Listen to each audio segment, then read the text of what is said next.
अस्सलाम वालेकुम, कैसे हैं आप सब? उम्मीद है खैरियत से होंगे, अपने घरों में खुश होंगे। और भाई यहाँ पर हो गई है सुबह-सुबह के बज रहे हैं 7। जी हाँ, और हमारे इधर से आपको आवाज़ें आ रही होंगी इस मस्जिद से कि देखें कितनी जल्दी सुबह मदरसा लग जाता है। और भाई यहाँ पे मैं नाश्ते बना रही थी सुबह अपने हस्बैंड के लिए। भाई उनको तो सुबह भी अंडे, ब्रेड ये सब कुछ नहीं चाहिए होता है, क्योंकि सिर्फ़ उनका जो ब्रेकफ़ास्ट होता है वही लंच होता है। तो फिर ये है कि मैं उनके लिए मैंने ये जल्दी-जल्दी से तैयार कर लिए थे ये पराठे, और ये रात बनाया था मैंने कोरमा बीफ का।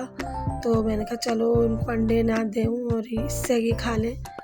तो उनके लिए यहाँ पे नाश्ता रेडी करके रखा है। दूसरी तरफ मेरे बच्चे तैयार हो रहे हैं जाने के लिए। बच्चे तो करते ही नहीं हैं इस तरह के नाश्ते, तो उनके लिए जल्दी-जल्दी से कुछ और बना लेते हैं। तो भाई सुबह तो हर किसी की इसी तरह से ही होती है। उठते हैं, अल्लाह ताला का नाम लेते हैं और फिर लग जाते हैं अपने काम धंधों पे। तो यहाँ पे नाश्ता तो मैंने बच्चों के लिए जल्दी-जल्दी से बच्चों के लिए भी नाश्ता तैयार करने लगी, क्योंकि सब एक साथ ही निकलते हैं, तो उनको भी जाना था। और आज तो बस यहाँ अपनी जस्ट सिंपल सी डेली रूटीन मैंने सोचा आज मॉर्निंग से नाइट तक की रूटीन आपके साथ शेयर करती हूँ। और भाई नाश्ते से फ़ारिग होकर सब चले गए थे, तो मैं भी अपने यहाँ पे काम निपटा लिए जल्दी-जल्दी से सारे। ये कुछ ग्रीन वेजिटेबल्स, ये पालक वग़ैरह ये ला के रखी हुई थी, तो मैंने कहा ये तो ख़राब हो जाती हैं जल्दी, तो मैं इन्हें पहले साफ़ सुथरा कर लेती हूँ इन्हें और फिर इन्हें पका के रख दूँगी। तो यहाँ पे भी मैंने अकेली हूँ इस टाइम, सब चले गए हैं, तो मैंने कहा चलो अपने काम ही निपटा लेती हूँ, तो मैंने यहाँ पे ये सब करके रख दिया। अमूमन मैं सब्ज़ी, गोश्त 1-2 चीज़ें एक्स्ट्रा बना के ही रख लेती हूँ कि जब जिसका जो दिल चाहे वो खा ले, और थोड़ी मुझे भी आसानी होती है। 1-2 चीज़ें बनी हुई होती हैं तो इतना प्रेशर नहीं होता मुझे। तो बस यहाँ पे मैंने जस्ट ये सब्ज़ी पकने के लिए रख दी है कि भई ये पक जाएगी, क्योंकि बच्चे तो अभी आएंगे नहीं।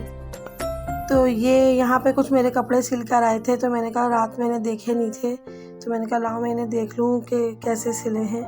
तो बहुत अच्छे सिए हैं इन्होंने, तो मैं इनको ही समेट के यहाँ रखने लगी हूँ। ये सारे सूट मेरे हस्बैंड मेरे लिए लेकर आए थे अपनी पसंद से, तो फिर ये वही सिलवा कर भी लाए हैं।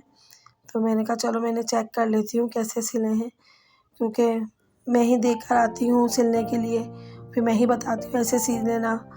वैसे तो मैं अमूमन सिंपल से ही कपड़े पहनती हूँ, ज़्यादा मुझे डिज़ाइन और ये सब कपड़ों में नहीं, सादे कपड़े ही मुझे अच्छे लगते हैं। तो इस दफ़ा वो सिलवा के लाए, खुद ही ले गए थे, खुद ही देकर आए थे। बस कभी-कभी सोचती हूँ तो बहुत अफ़सोस होता है, हमारे अपने ही कुछ ऐसे होते हैं जो हमारी लाइफ में इंटरफेयर करते हैं और कोई ना कोई बात ऐसी कर देते हैं जिससे बहुत दुःख होता है कि बीवी को इतना समझते हैं, पता नहीं बीवी ने क्या करा हुआ। या तो ये ऐसी कोई बात नहीं होती, आपस में ये अल्लाह के बनाए हुए रिश्ते हैं और अल्लाह ने इसे मुंतखब करा और एक दूसरे का साथ देते हैं। ये तो बहुत अच्छी बात होती है कि एक दूसरे को समझते हैं, लेकिन पता नहीं क्यों लोगों को क्या परेशानी है। लेकिन शुक्र अदा करती हूँ कि ये परेशानी हमारे अंदर नहीं है कि हम जाके किसी भी रिश्ते के अंदर इंटरफेयर करें, उसे बोलें कि ऐसा है वैसा है।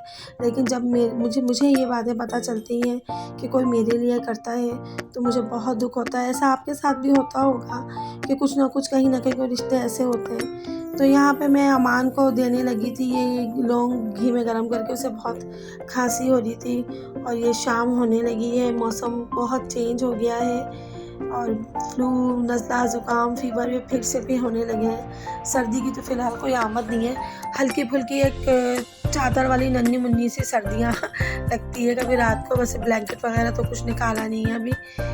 तो यहाँ पे मैं बच्चों के लिए रात के लिए राइस बना रही थी। वो कह रहे थे कि मम्मा कुछ अच्छा सा पुलाव या राइस बना दें, तो मेरे पास ये चने मैंने बॉयल करके रखे हुए थे। मैंने कहा चलो चना पुलाव बनाते हैं और अभी वो खाएँगे। तो ये रात हो गई थी और यहाँ पे मैं खाने के लिए इन लोगों को कह रही थी कि बच्चों ये निकाल दिया था, मैंने कहा लो भाई खाने खा लो। तो बस इसी तरह से बस कभी-कभी कुछ बातें ऐसी होती हैं जो हम ना करें और हमें सुनने को मिले तो दुःख होता है। खैर मैं अल्लाह का शुक्र अदा करती हूँ कि परवरदिगार ने हमें बहुत अच्छा साथी दिया है और हम एक दूसरे को समझते हैं और एक दूसरे के साथ खुश हैं। बाकी रही बात कोई हमसे नाखुश है तो हम कुछ नहीं कर सकते। तो यहाँ पर ये मैंने अपने हस्बैंड को गरम करके दिया था, ये वो हलवा है बेसन का जो मैंने बनाया था और अभी ये मौजूद है और ये बहुत ही लज़ीज़ बना था।